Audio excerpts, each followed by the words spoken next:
Behind me is my 2004 LB7 Duramax that's pretty well modified.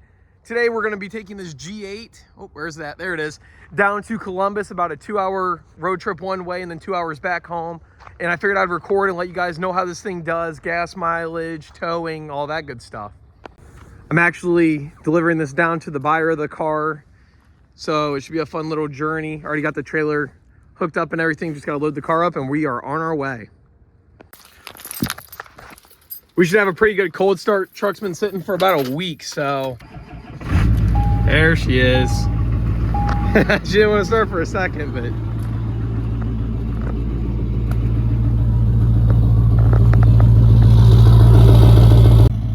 she's purring like a kitten. I absolutely love this exhaust setup. It's a 4-inch all the way back. Not overly obnoxious when you're driving or anything. Obviously it's cold right now, so it's gonna be a little bit louder, but very tame exhaust, but sounds amazing when you're on the highway. And when you do want to get on it, nice little sound to it.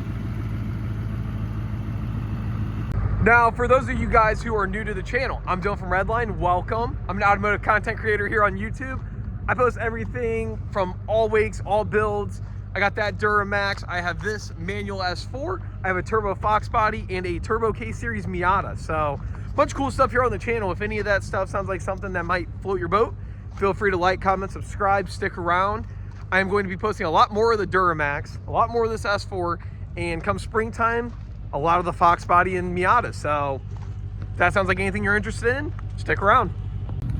All right, without any further ado, let's get this thing loaded up on the trailer and start this voyage down to Columbus. All right, we're all loaded up. I'm actually really sad to see this thing go. This is one of my bucket list cars, but money talks, so see you later, G8. Let's hit the road. Okay, so I guess now that we're on the road, I can at least start off by talking about what all is done to the truck and go from there. So it does have a bigger turbo. It's a 64 millimeter fat shaft. I forget, I think it's Industrial Injection is the name of the company who makes the turbo kit. Up pipe, down pipe. It has a built 6-speed Allison transmission, and then like cooling mods and all that stuff to support all that stuff. So it's not too complex of a setup and it's very doable. Now, supporting all that stuff, the truck is also tuned by Starlight Diesel out of Utah, I believe. This truck has been tuned by them for about 12 years now. Like, the truck originally came from Utah and they tuned it while it was down there. So this isn't actually an order revision of their tune, but it gets the job done. There's actually 5 modes on the fly. There's like street, race, tow, economy, and like normal, like stock. So obviously with each of those tunes, there's different boost configurations and other stuff like that. So this video mainly applies, in my opinion, to just about any Duramax. I feel like where this truck is plausible for just about any other Duramax of any generation. It's pretty easy to get to this power level. You don't really necessarily need all the stuff that I have done, but if you want to do that, you can. The truck also does have airbags in the back. I purchased it with those airbags. I have not once used them. I really don't tow too much, I would say, like heavy loads. I mainly do cars and trucks and SUVs and stuff like that, obviously because I'm a car dealer, so that's primarily what I'm towing. But I have been in stock Duramaxes even, and they can tow some pretty heavy loads, that's for sure. So I'm towing a 2009 Pontiac G8 GT today, and I guess right off the bat we can start talking about gas mileage. That is the biggest thing I've noticed with this truck over, say, like my 5.3 that I used to have, or any other trucks that I really towed with. But mainly the biggest thing with diesels to begin with. So towing, we get about 16 miles to the gallon on the highway, which is pretty freaking good. I know my 5.3 towing, just like even a Miata, would get like 7, if that, on the highway, and that's like cruising with the best possible scenarios. It was just horrible. I'd like to also add that the truck is doing that on a big wheel and tire setup, or at least big in my opinion. It's 22 by 12s. I believe it's a 35-inch tire, so obviously that's not the best wheel and tire setup you want for gas mileage, but this gets pretty good range and stuff with that setup. I don't know if I mentioned it already or not, but my Duramax is currently sitting at 368,000 miles. Still kicking it. The thing's a beast. It is also studded with better gaskets and all that crap, all the supportive stuff and bigger injectors. But this thing has been very impressive. Like I can't get over how good it tows. I guess continuing on with that, based on my high mileage, has the truck even been reliable, especially being modified? Yes, the truck has been extremely reliable, knock on wood. The only issues we've had with this truck, we did ball joints and all the front suspension. We just did a full rebuild, which that's to be expected with just about any truck. What else? We had a power steering hose blow and like normal GM stuff, like the blender motor and stuff like that. But outside of all that, for a 300 and basically 70,000 mile truck, this thing's a beast. And I've already probably put about 30,000 miles on it, 30,000 miles, I'd say. Bunch of big, long road trips. This thing just holds up. It's awesome. And going off of that, right now I'm cruising 75 miles an hour, smooth as can be. I love it. The owner prior to me did a whole, he basically did all this stuff, like all the performance-oriented things. He paid to have the transmission fully built, paid for the 100 horsepower injectors, the bigger turbo, the intercooler, the downpipe, the uppipe, the whole, everything.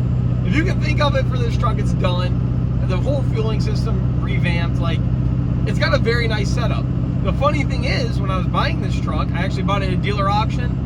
The thing that first caught my eye was how clean it was. Being a Southern truck, it's rust-free. Up here, cat-eye trucks like this, rusted out. Rockers, corners, goodbye, see ya. Underneath, non-existent. So when I first seen the truck, it immediately caught my eye how clean it was, and I was already in the market for a diesel. So I went, checked it out, popped the hood, seen the bigger turbo, the up pipe and the down pipe, and the intercooler and all that stuff. And I was like, this thing is awesome. Now, I had already previously checked out a couple of Duramaxes, so I knew what they were like stock, but I hadn't been in a modified one yet. So I was doing a little test drive around the auction and everything. I noticed how smooth it was shifting. I'm like, man, this thing is awesome. Noticed the little 5 on-the-fly switches and all that stuff. So I was like, sweet, I'm gonna definitely jump on this. The miles don't scare me. Anyone that I personally knows me can attest to that. I would rather have a higher mile vehicle that was maintained well than a low mile vehicle that, say, never had an oil change. So lucky enough, I got a hold of a bunch of tuners to try and find out who the tune was through. Found out Starlight actually tuned it in-house. And they basically sent me all of the stuff that was done to it at that time and the previous owner and all that. So I got a hold of the previous owner, and he basically sent me everything that was done to the truck. And I hit it out of the ballpark on this one, and I'm so glad that I took the risk on this truck, because it has certainly paid off. Like, this thing is awesome. Now let's talk about actual towing itself.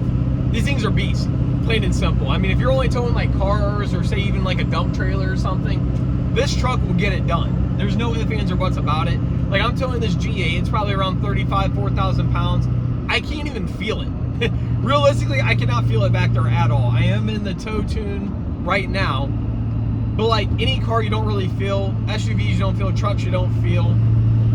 I noticed if you're pulling like, say, like something super heavy, 13 to 14,000 pounds plus, you get a tiny little bit of tug, and that's in a stock one I'm speaking, but it's really not bad at all. These things are beasts from the factory. The transmissions, even in stock form, are amazing. There's just not much that's bad about these trucks is what I'm getting at. Outside of your basic preventative maintenance things, these trucks are basically bulletproof. Now, if you are picking up a mostly bone stock truck and it's higher mileage, say like 250 and up, 200 and up, I would highly recommend doing your preventative maintenance, doing your injectors, your head gaskets, studding the truck, the fueling upgrades, stuff like that, just so you know you'll get the longevity out of the truck and prevent any major failures. They also hold their value extremely well. I picked this truck up for what I feel is a decent price, and I've been offered way more than I paid for the truck. I've turned it down because I'm obviously in love with the thing and I might as well get its use out of it. But what I'm getting at is, if you find a good deal and the truck's what you want, the exact spec you want, and the stuff you want done, I recommend jumping on it sooner rather than later.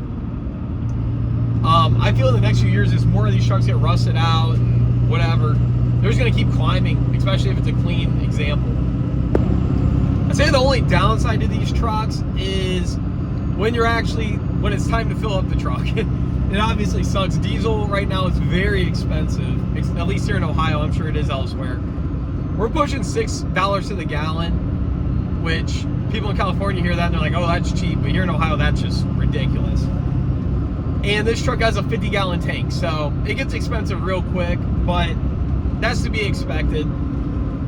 Other than that, I don't have any complaints. The truck, I mean, they get good gas mileage towing. They tow like absolute monsters. In terms of other diesel trucks and stuff, they're pretty dang reliable. I'm not going to say they're easy to work on because no diesel's really easy to work on other than a Cummins. But most of the stuff is easily accessible. And if you get a truck with most of the preventative maintenance done already, I feel like you'll be in good shape. So with all that being said, guys, thank you for sticking around, listening to me talk about the truck.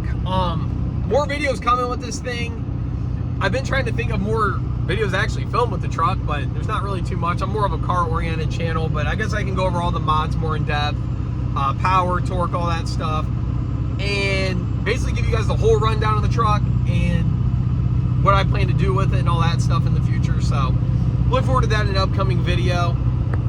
And yeah, thank you for sticking around. Thank you guys for 1.3K subs. It means the world to me. I'm super happy about that. We're on the road to 2K now, which is freaking crazy. If you're into anything car, automotive related, feel free to follow me on Instagram, like, comment, subscribe. I love hearing from you guys. My Instagram and everything else basically is the same as my YouTube at Redline Dill. And on that note, guys, I'm gonna head out, finish this drive, and head down to Columbus. So wish me luck. Hopefully I don't get stuck in traffic and stuff.